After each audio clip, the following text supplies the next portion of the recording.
Hi guys, welcome to Chris talks. Serial എപ്പിസോഡുകൾ ചുരുക്കത്തിൽ അറിയാൻ ചാനൽ സബ്സ്ക്രൈബ് ചെയ്യുക. കഴിഞ്ഞ ദിവസം വല്യപ്പച്ചനും സ്റ്റാലിനും കൂടെ മദ്യപിച്ചത് അലീനയ്ക്ക് ഇഷ്ടപ്പെട്ടിട്ടുണ്ടായിരുന്നില്ല. അപ്പച്ചൻ റൂമിലേക്ക് കടന്നു വന്നതോടെ എന്തിനാണ് മദ്യപിക്കുന്നതെന്നും മദ്യപിച്ചാൽ ഉണ്ടാവുന്ന പ്രശ്നങ്ങളെക്കുറിച്ചും പപ്പയും വല്യപ്പച്ചനും ഇനി മദ്യപിക്കാൻ പാടില്ല എന്നൊക്കെ അലീന വല്യപ്പച്ചനോട് പറയുന്നുണ്ടായിരുന്നു. അവന്റെ കൂടി നിർത്താൻ പറയാനല്ലേ പറ്റുള്ളൂ, അവന്റെ കൈയൊന്നും പിടിക്കാൻ പറ്റില്ലല്ലോ എന്ന് വല്യപ്പച്ചൻ അലീനോട് പറയുന്ന സമയത്ത് അലീന പറയുന്നുണ്ട്, ഇവിടെ ഇങ്ങനെയൊക്കെ ആയിരുന്നെങ്കിൽ ഞാൻ ഒരിക്കലും ഇങ്ങോട്ട് വരാൻ പാടില്ലായിരുന്നു, ഞാൻ വരില്ലായിരുന്നു. കുറെ കറുത്ത പട്ടികളുടെ കൂടെ ഒരു വെളുത്ത പട്ടിയാവാൻ ഞാൻ എന്തിനാ ഇങ്ങോട്ട് വന്നതെന്ന്. അപ്പോൾ വല്യപ്പച്ചനോട് തിരിച്ചു പോകുന്നുണ്ട്. എന്നിട്ട് പറയുന്നുണ്ട്, ഓ ചിന്നമ്മ ഇതുപോലെ ആയിരുന്നു, വലിയ കാര്യം പറഞ്ഞു വരുമ്പോൾ നമ്മൾ ഭയങ്കരമായിട്ട് ശ്രദ്ധിച്ചുകൊണ്ടിരിക്കും, പക്ഷെ അവസാനം വെച്ചിട്ട് ഇങ്ങനെ ഓരോ ചിരിയിലായിരിക്കും അവസാനിക്കുകയായിരുന്നു. ആ സമയത്ത് വല്യപ്പച്ചന്റെ ചിരി കണ്ടിട്ട് അലീനയും ചിരിച്ചു പോകുന്നുണ്ട്. പിന്നീട് വല്യപ്പച്ചൻ അലീനയെ സമാധാനിപ്പിച്ചിട്ട് സാരമില്ല, ഞാൻ പറഞ്ഞു നോക്കാം എന്നൊക്കെ പറഞ്ഞ് മോള് കിടന്നോ എന്ന് പറഞ്ഞിട്ട് റൂമിൽ നിന്ന് പുറത്തേക്ക് പോകുന്നുണ്ട്.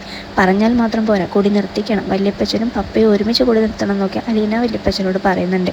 പിന്നീട് കാണിക്കുന്നത് നെടുമ്പുരക്കൽ വീടാണ്. അവിടെ രോഹിത് കുളിയൊക്കെ കഴിഞ്ഞു വന്ന് ഫോൺ എടുത്തിട്ട് ബബിതനെ വിളിച്ചിട്ട് നീ ഒന്ന് മുകളിലേക്ക് കയറി വാ എന്ന് പറയുന്നുണ്ട്. അപ്പോൾ ബബിത ഫോൺ എടുത്തിട്ട്, ഓ രാജാവിനന്ന് താഴത്തേക്ക് ഇറങ്ങാൻ പറ്റില്ല, ഞാൻ മുകളിലേക്ക് കയറി വരണമെന്നൊക്കെ പറയുന്നുണ്ട്. അപ്പോൾ രോഹിത് പറയുന്നത്, നീ ഒന്ന് കയറി ഒരു സീരിയസ് മാറ്റർ സംസാരിക്കാനാണ്. ഇത് കേട്ടിട്ട് ബബിത മുകളിലേക്ക് കയറി വന്നിട്ട് എന്താ കാര്യം എന്നൊക്കെ ചോദിക്കുമ്പോൾ രോഹിത് പറയുന്നുണ്ട്, അച്ഛൻ പറഞ്ഞതല്ല നിന്നോട്, അമ്മ പറയുന്നതിനൊന്നും ധിക്കരിക്കാൻ പോകണ്ട, എല്ലാം കേട്ട് ക്ഷമിച്ച് നിൽക്കാൻ. പിന്നെ എന്തിനാ നീ ഇന്ന് അത്രയും വലിയൊരു പ്രശ്നം ഉണ്ടാക്കിയത്? അച്ഛനത് മിണ്ടാതെ സഹിച്ച് നിന്നതായിരുന്നു. നിനക്കറിയാവുന്നതല്ലേ, അമ്മയോട് ആര് പറഞ്ഞിട്ടും കാര്യമില്ല, അമ്മ ആദ്യവും ഇതുപോലെ തന്നെ ഇല്ലെങ്കിൽ ദൈവം തമ്പുരാൻ ഇറങ്ങി വന്ന് അമ്മയോട് പറഞ്ഞാലും അമ്മ അത് കേൾക്കാൻ പോകുന്നില്ല. ആ സമയത്ത് ബബിത പറയുന്നുണ്ട്, അപ്പൊ ഞാനായോ ഇപ്പൊ പ്രശ്നക്കാരി? അമ്മ പറഞ്ഞതും പ്രവർത്തിച്ചൊന്നും രോഹിതേട്ടനൊന്നും കേട്ടിട്ടില്ല. ആ സമയത്ത് അച്ഛന്റെ പ്രതികരണം അറിയാൻ വേണ്ടിയിട്ട് തന്നെയാണ് ഞാൻ അച്ഛനെ ചൂടാക്കി വിട്ടത്, അച്ഛൻ എങ്ങനെ പ്രതികരിക്കുമെന്നറിയാൻ. അപ്പൊ രോഹിത് പറയുന്നുണ്ട്, എന്നിട്ട് ഇപ്പൊ എന്തായി? അത് പറഞ്ഞപ്പോൾ അമ്മയ്ക്കും വല്ലാത്തൊരു സങ്കടമായിട്ടുണ്ട്. അച്ഛൻ പറഞ്ഞത് എന്താ? അമ്മ അച്ഛനൊരു അനാഥപ്രേതമാണെന്ന്, എവിടെയോ കറങ്ങി തിരിഞ്ഞു വന്ന പ്രേതമെന്നൊക്കെയല്ലേ. ഞാൻ നോക്കുമ്പോൾ അച്ഛന്റെ കണ്ണിൽ നിന്ന് തീപ്പൊരി പോകുന്ന പോലെയാണ്. പിന്നെ അച്ഛൻ എങ്ങനെയോ ക്ഷമിച്ച് മുകളിലേക്ക് കയറിപ്പോയതാണ്. അച്ഛന് ഭയങ്കരമായിട്ട് സങ്കടമായിട്ടുണ്ടായിരുന്നു ആ സമയത്ത്. ഇതെല്ലാം കേൾക്കുമ്പോൾ ബബിതയ്ക്ക് കാര്യം മനസ്സിലാവുന്നത്. അപ്പോൾ ബബിത പറയുന്നുണ്ട്, എന്ന് ഞാൻ അച്ഛനോട് പോയൊന്ന് സോറി പറഞ്ഞാലോ എന്ന്.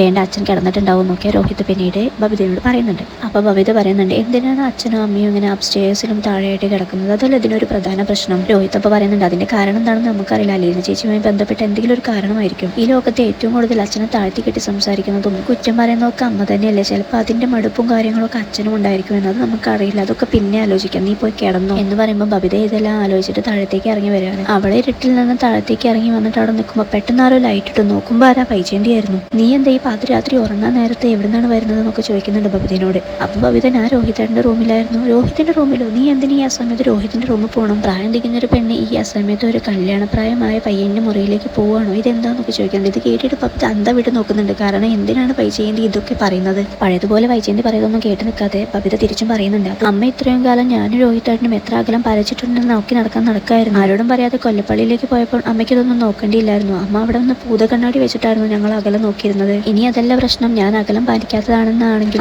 അമ്മയുടെ ആങ്ങളമാരോട് എത്ര അകലം പാലിച്ചു നിന്നു എന്നതിന്റെ കണക്ക് പറഞ്ഞാൽ ഞാൻ അത്രയും അകലം പാലിച്ചു നിന്നോളാം എന്നൊക്കെ.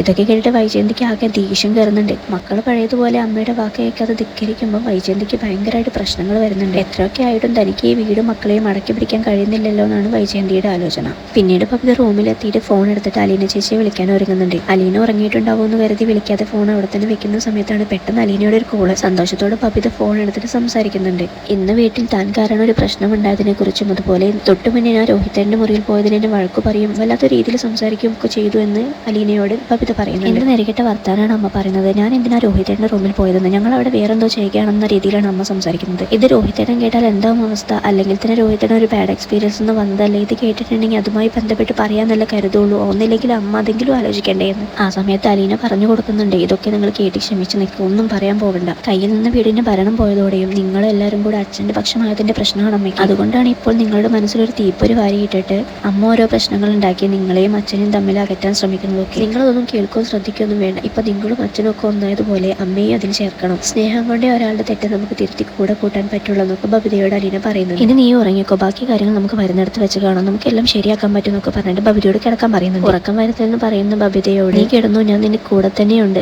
എന്റെ കൂടെ കെട്ടിപ്പിടിച്ച് കിടക്കുന്നുണ്ടെന്നൊക്കെ പറഞ്ഞ് സമാധാനിപ്പിക്കുമ്പോൾ ബബിത ഫോൺ കോൾ കട്ട് ചെയ്യല്ലേ എന്ന് പറഞ്ഞിട്ട് സമാധാനമായിട്ട് കിടന്നുറങ്ങുന്നുണ്ട്. അത് കേട്ട് അലീന സന്തോഷിക്കുന്നുണ്ട്.